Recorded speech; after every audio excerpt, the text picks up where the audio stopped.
Hey, how's it going? Today I'm going to show you how to set up the DRM316 drum set, the Rosa set. It's a really great set for kids.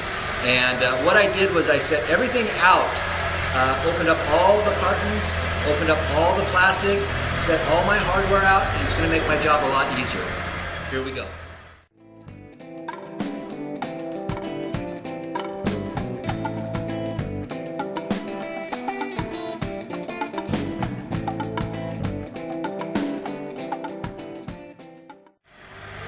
The first thing I'm going to do is I'm going to set up the kick drum, and what I'm going to do is I'm going to find the head, which is the resonator head. The resonator head has the logo on it, so here's the Rosa logo. Now what I'm going to do is I'm going to match it up with the front of the set, which the front of the set has this cymbal stand right here for it. So this is going to be the front. So I'm going to set this up. And the first thing I'm going to do is line this up with the head here, so the logo is nice and straight. And then what I'm going to do is I'm going to find the hoop, put the hoop on, and the next piece of the operation is the clasp, a washer, and a bolt. So I'm going to put the washer through the bolt, and then the clasp goes like that, and then I'm going to find the lug that it goes to, which is right around here. And I'm going to first do it by hand. Now there's 6 of these, so I'm going to go ahead and get all of this part started.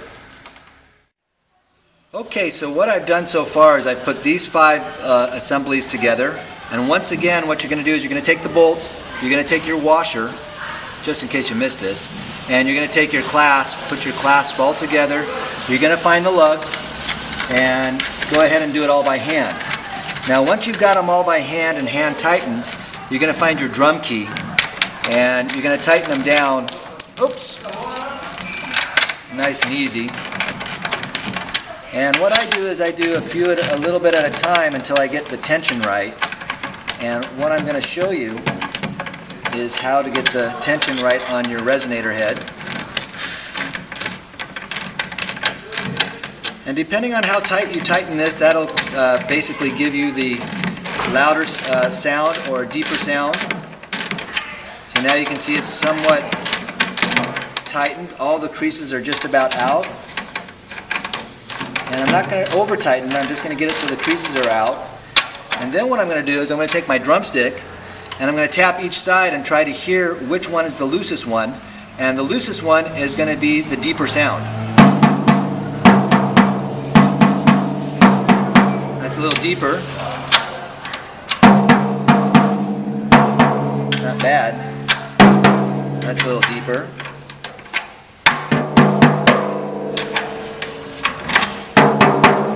And that sounds pretty good. I'm going to flip it over and do the other side.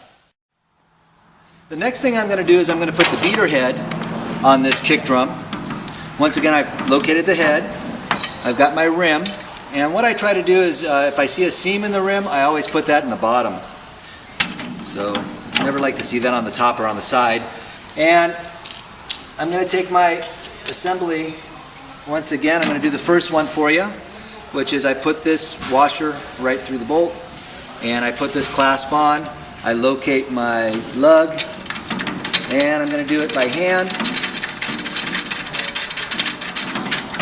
And I'm going to repeat this 6 times. I'll be right back and you're going to see the final assembly.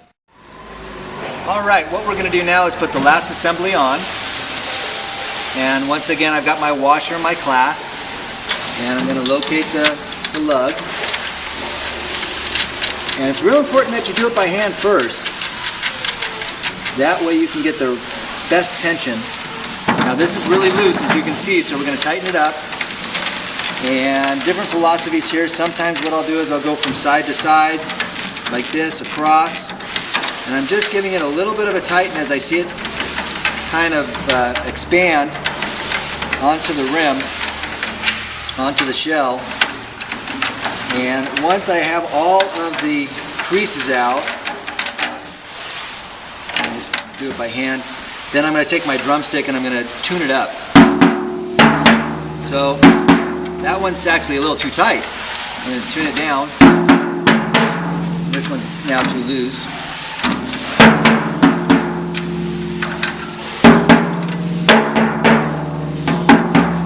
that's going to give me a really great kick drum sound. I'm going to really dig that. So now what I'm going to do is I'm going to put on the spurs.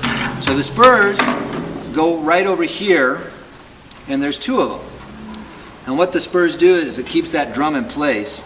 Remember, if you're going to set up your drum set, you want to set it up where there's carpeting, and that way the drum set won't slip out. That goes in just nice and easy like that, and I've taken out my wing nut, but the wing nut will go right back in, nice and easy. And I typically know that it's about a hand's length, so that's that one. And now I'm going to go over here on this side, do the same thing. Now this is a PVC set, so what it is you've got the birch shells, and then wrapped around the birch shells is the PVC laminate. So that's why you see the little crease in there. That's about the same. And now I'm going to flip it over. And that's perfect. You can see I've got it just about where I want it, a little bit off the floor. And that's going to help my little drummer get some really great action. If you want to lower it a little bit, well, once again, you're going to take these down. You don't want it to really be touching the floor, that portion, the front, but you can lower it a little bit. There we go. Maybe it was a little too extreme. And now we're ready to put together some of the other parts.